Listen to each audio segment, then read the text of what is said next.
Hi everyone, today we're going to be demonstrating on how to make a Native American fetish. They're normally made from a rock, but we're going to make ours out of clay.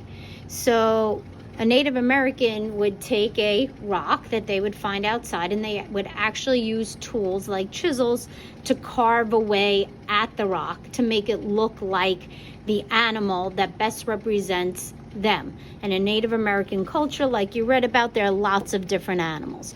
The reason why they got this fetish is because they were given them to them individually, especially for that person, and they carried it around their whole life. It was supposed to bring around supernatural powers for either healing or protection or even good luck. And here's an example of one of the bears that my student made, and you can see that it's white clay, but it was glazed with black.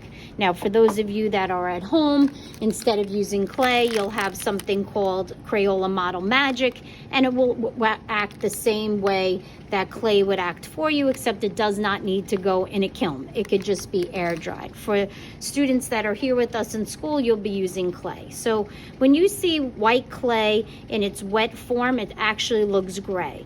I'll give you a piece of clay, and then your job is to mold it with your hands on your placemat to get it to look almost like a potato. So you can roll it around on the placemat, you can kind of put it in your hands and move it around, and that is the first step, is just getting that potato look. Now your clay is moist enough because it's brand new, it came right out of the bag, so you really don't need a bowl of water as yet.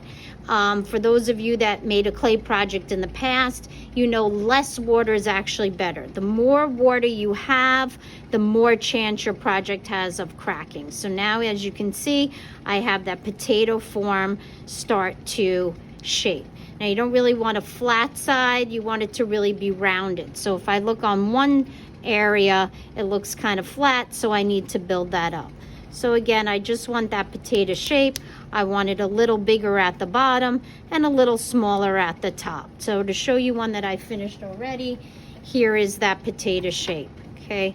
A little bit narrower at the top, a little bit bigger in the back over here, rounded all the way around. So that's step one, make it your potato shape.